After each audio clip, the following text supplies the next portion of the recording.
सभी श्रोताओं का दिल से स्वागत है। लीजिए सुनिए मुंशी प्रेमचंद द्वारा रचित कहानी अमावस्या की रात्रि। दिवाली की संध्या थी। श्रीनगर के घूरों और खंडहरों के भी भाग्य चमक उठे थे। कस्बे के लड़के और लड़कियां श्वेत थालियों में दीपक लिए मंदिर की ओर जा रही थीं। दीपों से उनके मुखारविंद प्रकाशमान थे। प्रत्येक गृह रोशनी से जगमगा रहा था। केवल पंडित देवदत्त का सद्धारा भवन काली घटा के अंधकार में गंभीर और भयंकर रूप में खड़ा था। गंभीर इसलिए कि उसे अपनी उन्नति के दिन भूले न थे, भयंकर इसलिए कि यह जगमगाहट मानो उसे चिढ़ा रही थी। एक समय वह था जबकि ईर्ष्या भी उसे देख देख कर हाथ मलती थी, और एक समय यह है जबकि घृणा भी उस पर कटाक्ष करती है। द्वार पर द्वारपाल की जगह अब मदार और एरंड के वृक्ष खड़े थे। दीवान खाने में एक मतंग साड़ अकड़ता था। ऊपर के घरों में जहां सुंदर रमणियां मनोहर संगीत गाती थीं, वहां आज जंगली कबूतरों के मधुर स्वर सुनाई देते थे। किसी अंग्रेजी मदरसे के विद्यार्थी के आचरण की भांति उसकी जड़ें हिल गई थीं, और उसकी दीवारें किसी विधवा स्त्री के हृदय की भांति विदीर्ण हो रही थीं। पर समय को हम कुछ नहीं कह सकते। समय की निंदा व्यर्थ और भूल है, यह मूर्खता और अदूरदर्शिता का फल था। अमावस्या की रात्रि थी। प्रकाश से पराजित होकर मानो अंधकार ने उसी विशाल भवन में शरण ली थी। पंडित देवदत्त अपने अर्ध अंधकार वाले कमरे में मौन परंतु चिंता में निमग्न थे। आज 1 महीने से उनकी पत्नी गिरिजा की जिंदगी को निर्दय काल ने खिलवाड़ बना लिया है। पंडित जी दरिद्रता और दुख को भुगतने के लिए तैयार थे। भाग्य का भरोसा उन्हें धैर्य बंधाता था, किंतु यह नई विपत्ति सहन शक्ति से बाहर थी। बेचारे दिन के दिन गिरिजा के सिरहाने बैठे हुए उसके मुरझाए हुए मुख को देखकर कुढ़ते और रोते थे। गिरिजा जब अपने जीवन से निराश होकर रोती तो वह उसे समझाते, गिरिजा रो मत, शीघ्र ही अच्छी हो जाओगी। पंडित देवदत्त के पूर्वजों का कारोबार बहुत विस्तृत था। वे लेनदेन किया करते थे। अधिकतर उनके व्यवहार बड़े बड़े चकलेदारों और रजवाड़ों के साथ थे। उस समय ईमान इतना सस्ता नहीं बिकता था। सादे पत्रों पर लाखों की बातें हो जाती थीं। मगर सन 57 ईस्वी के बलवे ने कितनी ही रियासतों और राज्यों को मिटा दिया, और उनके साथ तिवारियों का यह अन्नधनपूर्ण परिवार भी मिट्टी में मिल गया। खजाना लुट गया, बही खाते पंसारियों के काम आए। जब कुछ शांति हुई, रियासतें फिर संभली तो समय पलट चुका था। वचन लेख के अधीन हो रहा था तथा लेख में भी सादे और रंगीन का भेद होने लगा था। जब देवदत्त ने होश संभाला तब उनके पास इस खंडहर के अतिरिक्त और कोई संपत्ति न थी। अब निर्वाह के लिए कोई उपाय न था। कृषि में परिश्रम और कष्ट था। वाणिज्य के लिए धन और बुद्धि की आवश्यकता थी। विद्या भी ऐसी नहीं थी कि कहीं नौकरी करते परिवार की प्रतिष्ठा दान लेने में बाधक थी। अस्तु साल में 2-3 बार अपने पुराने व्यवहारियों के घर बिना बुलाए पाहुनों की भांति जाते और कुछ विदाई तथा मार्गव्य पाते उसी पर गुजारा करते। पैतृक प्रतिष्ठा का चिन्ह यदि कुछ शेष था तो वह पुरानी चिट्ठी पत्रियों का ढेर तथा हुंडियों का पुलिंदा, जिनकी स्याही भी उनके मंद भाग्य की भांति फीकी पड़ गई थी। पंडित देवदत्त उन्हें प्राणों से भी अधिक प्रिय समझते। द्वितीया के दिन जब घर घर लक्ष्मी की पूजा होती है, पंडित जी ठाट बाट से इन पुलिंदों की पूजा करते। लक्ष्मी न सही, लक्ष्मी का स्मारक चिन्ह ही सही। दूज का दिन पंडित जी के प्रतिष्ठा के श्रद्धा का दिन था। इसे चाहे विडंबना कहो चाहे मूर्खता, परंतु श्रीमान पंडित महाशय को उन पत्रों पर बड़ा अभिमान था।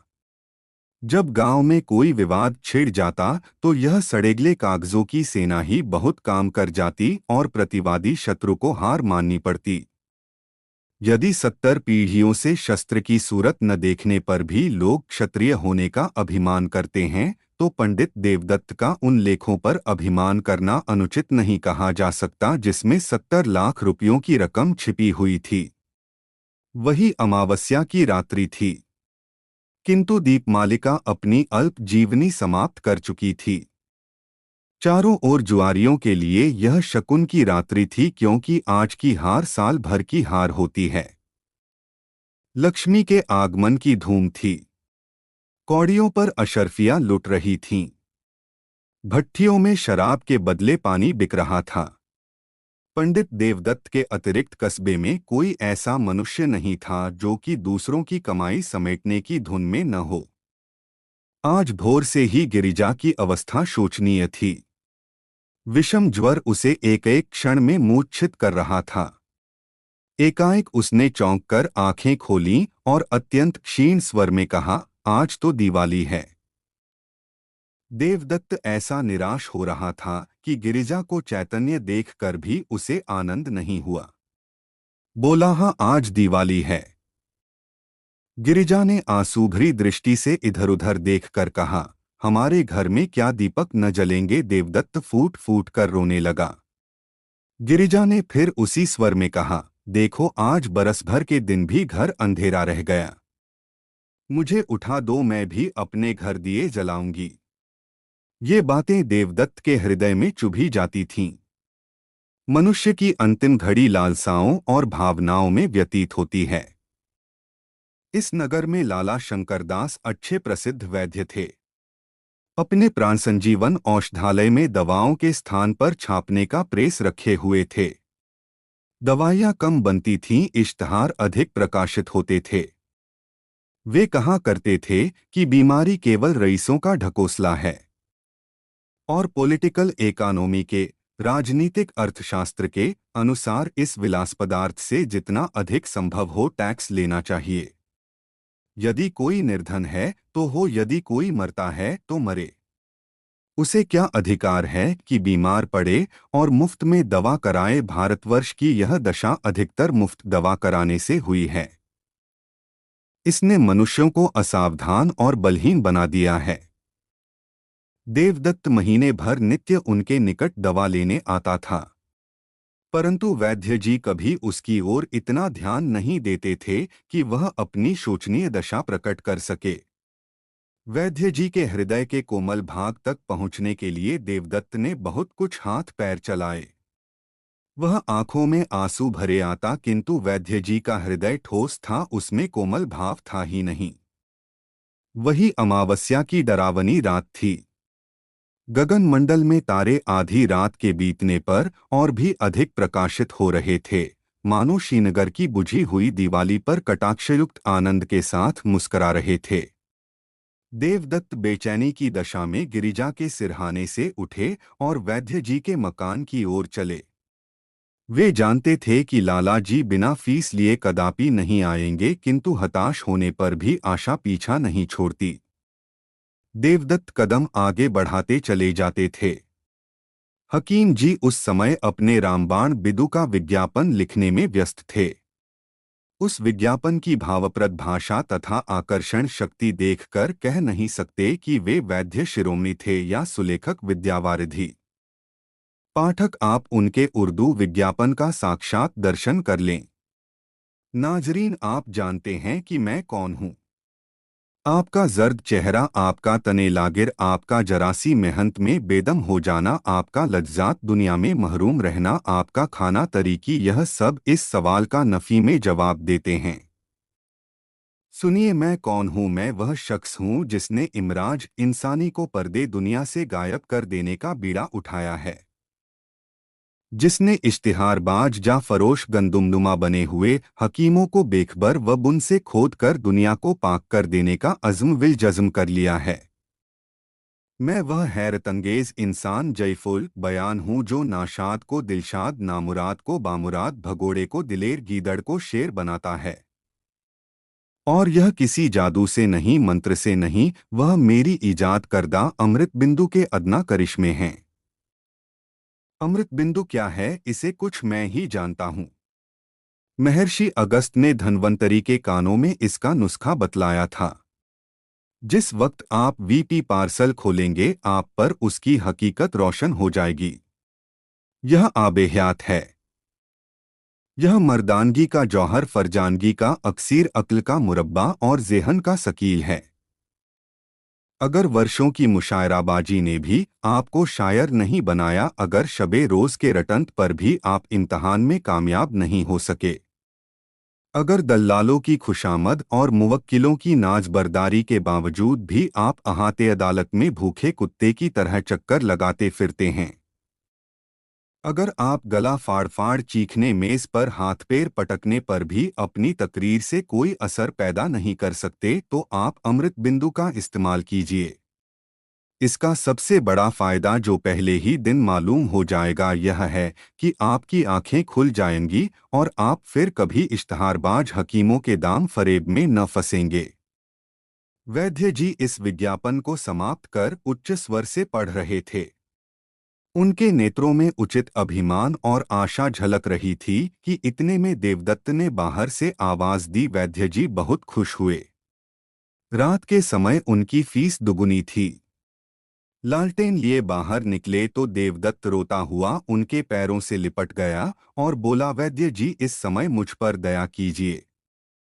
गिरिजा अब कोई सायद की पाहुनी है। अब आप ही उसे बचा सकते हैं। यूं तो मेरे भाग्य में जो लिखा है वही होगा, किंतु इस समय तनिक चलकर आप देख लें तो मेरे दिल का दाह मिट जाएगा। मुझे धैर्य हो जाएगा कि उसके लिए मुझसे जो कुछ हो सकता था मैंने किया। परमात्मा जानता है कि मैं इस योग्य नहीं हूं कि आपकी कुछ सेवा कर सकूं, किंतु जब तक जीऊंगा आपका यश गाऊंगा और आपके इशारों का गुलाम बना रहूंगा। हकीम जी को पहले कुछ तरस आया, किंतु वह जुगनू की चमक थी जो शीघ्र स्वार्थ के विशाल अंधकार में विलीन हो गई। वही अमावस्या की रात्रि थी। वृक्षों पर सन्नाटा छा गया था। जीतने वाले अपने बच्चों को नींद से जगाकर इनाम देते थे। हारने वाले अपनी रुष्ट और क्रोधित स्त्रियों से क्षमा के लिए प्रार्थना कर रहे थे। इतने में घंटी के लगातार शब्द वायु और अंधकार को चीरते हुए कान में आने लगे।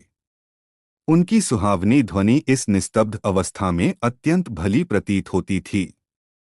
यह शब्द समीप हो गए और अंत में पंडित देवदत्त के समीप आकर उस खंडहर में डूब गए। पंडित जी उस समय निराशा के अथाह समुद्र में गोते खा रहे थे।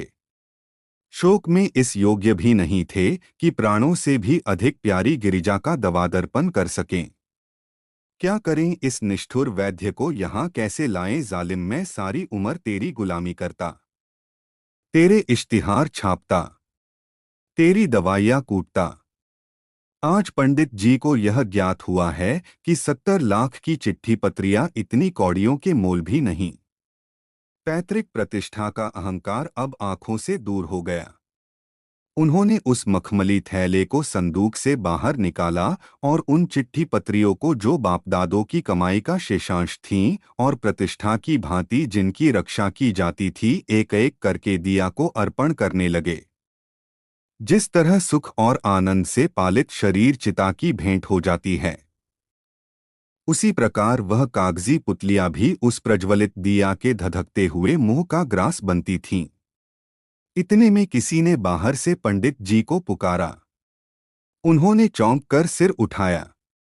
वे नींद से अंधेरे में टटोलते हुए दरवाजे तक आए। देखा कि कई आदमी हाथ में मशाल लिए हुए खड़े हैं और एक हाथी अपने सूंड से उन एरंड के वृक्षों को उखाड़ रहा है जो द्वार पर द्वारपालों की भांति खड़े थे। हाथी पर एक सुंदर युवक बैठा है जिसके सिर पर केसरिया रंग की रेशमी पाग है। माथे पर अर्धचंद्राकार चंदन भाले की तरह तनी हुई नोकदार मूछें, मुखारविंद से प्रभाव और प्रकाश टपकता हुआ कोई सरदार मालूम पड़ता था। उसका कलीदार अंगरखा और चुनावदार पैजामा, कमर में लटकती हुई तलवार और गर्दन में सुनहरे कंठे और जंजीर उसके सजीले शरीर पर अत्यंत शोभा पा रहे थे। पंडित जी को देखते ही उसने रकाब पर पैर रखा और नीचे उतरकर उनकी वंदना की। उसके इस विनीत भाव से कुछ लज्जित होकर पंडित जी बोले, आपका आगमन कहाँ से हुआ? नवयुवक ने बड़े नम्र शब्दों में जवाब दिया। उसके चेहरे से भलमनसाहट बरसती थी। मैं आपका पुराना सेवक हूँ।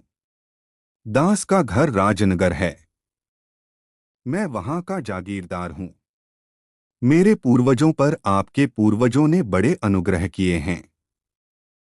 मेरी इस समय जो कुछ प्रतिष्ठा तथा संपदा है, सब आपके पूर्वजों की कृपा और दया का परिणाम है। मैंने अपने अनेक स्वजनों से आपका नाम सुना था और मुझे बहुत दिनों से आपके दर्शनों की आकांक्षा थी। आज वह सुअवसर भी मिल गया।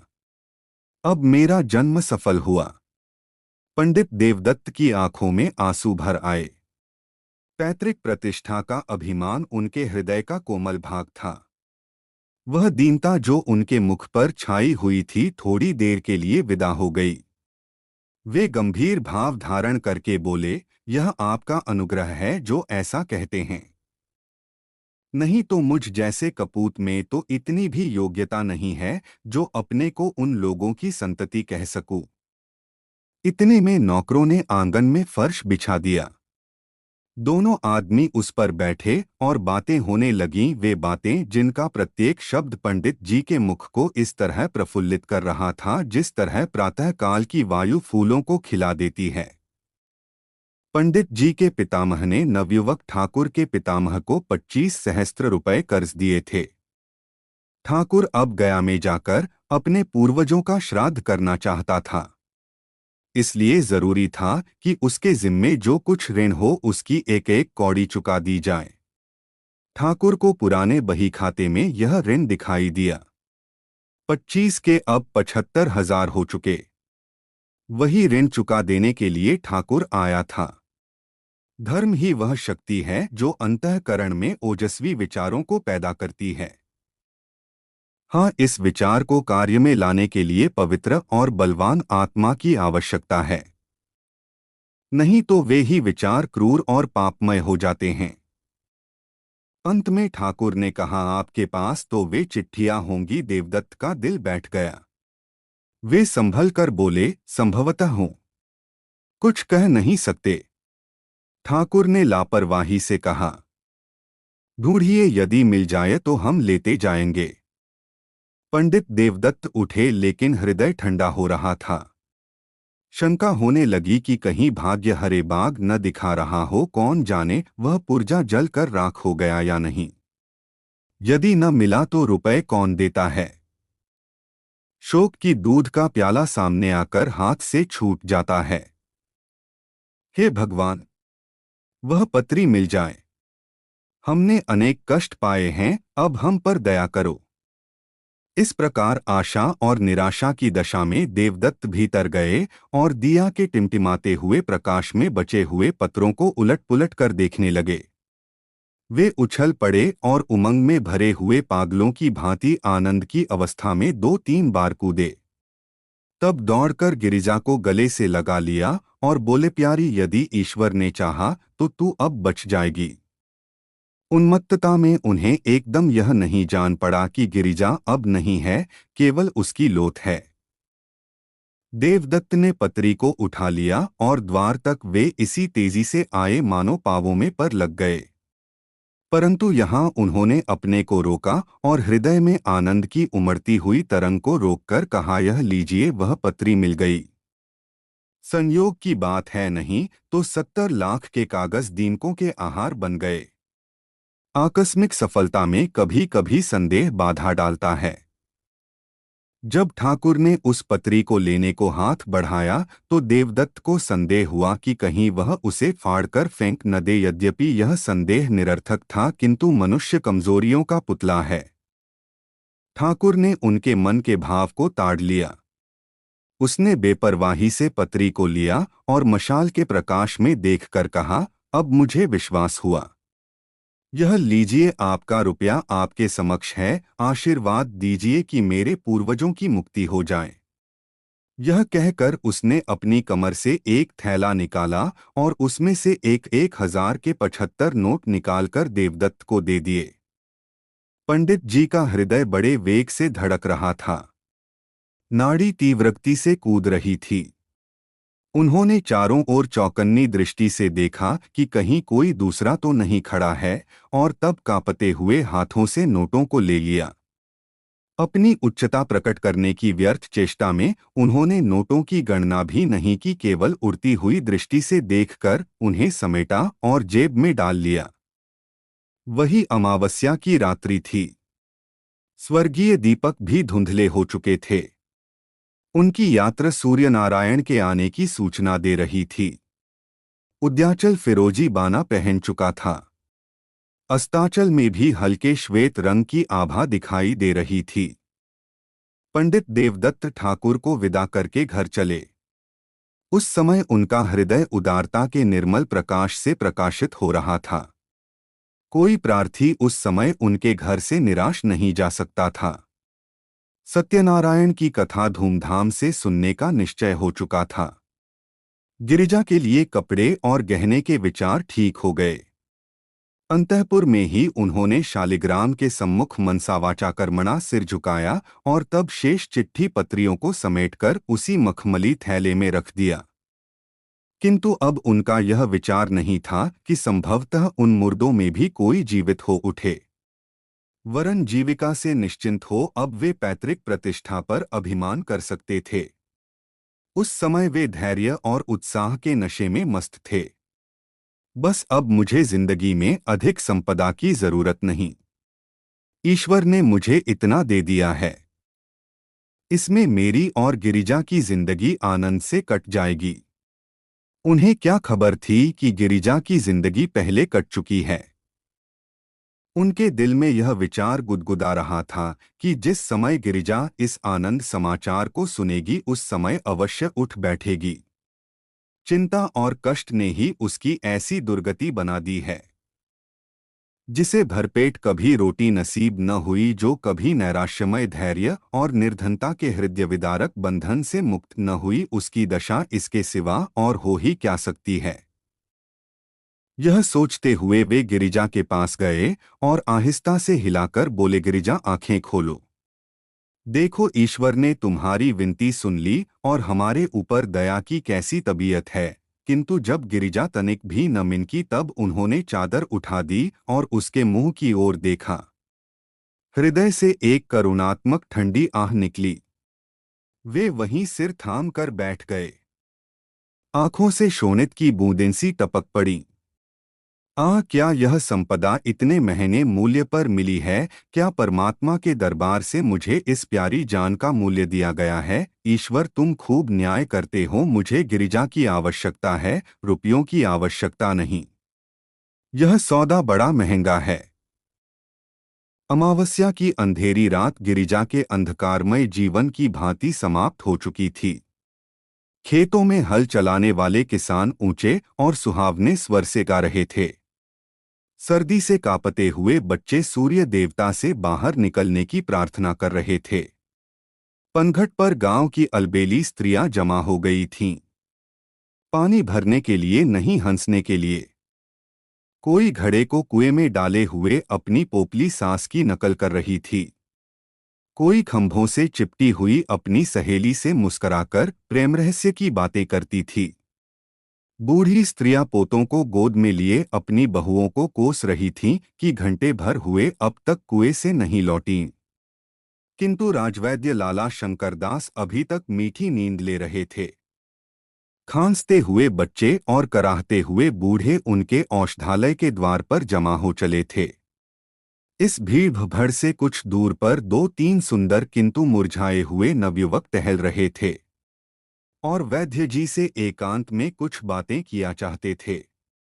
इतने में पंडित देवदत्त नंगे सिर, नंगे बदन, लाल आंखें, डरावनी सूरत, कागज का एक पुलिंदा लिए दौड़ते हुए आए और औषधालय के द्वार पर इतने जोर से हाथ लगाने लगे कि वैद्य जी चौंक पड़े और कहार को पुकार कर बोले कि दरवाजा खोल दे। कहार महात्मा बड़ी रात गए किसी बिरादरी की पंचायत से लौटे थे। उन्हें दीर्घ निद्रा का रोग था, जो वैद्य जी के लगातार भाषण और फटकार की औषधियों से भी कम न होता था। आप ऐंठते हुए उठे और किवाड़ खोलकर हुक्का चिलम की चिंता में आग ढूंढने चले गए। हकीम जी उठने की चेष्टा कर रहे थे कि सहसा देवदत्त उनके सम्मुख जाकर खड़े हो गए और नोटों का पुलिंदा उनके आगे पटक कर बोले, वैद्य जी, ये 75,000 के नोट हैं। यह आपका पुरस्कार और आपकी फीस है। आप चलकर गिरिजा को देख लीजिए और ऐसा कुछ कीजिए कि वह केवल एक बार आंखें खोल दे। यह उसकी एक दृष्टि पर न्योछावर है, केवल एक दृष्टि पर। आपको रुपए मनुष्य की जान से प्यारे हैं। वे आपके समक्ष हैं। मुझे गिरिजा की एक चितवन इन रुपयों से कई गुनी प्यारी है। वैद्य जी ने लज्जामय सहानुभूति से देवदत्त की ओर देखा और केवल इतना कहा, मुझे अत्यंत शोक है। सदैव के लिए तुम्हारा अपराधी हूं। किंतु तुमने मुझे शिक्षा दे दी। ईश्वर ने चाहा तो ऐसी भूल कदापि न होगी। मुझे शोक है, सचमुच है। ये बातें वैद्य जी के अंतःकरण से निकली थीं।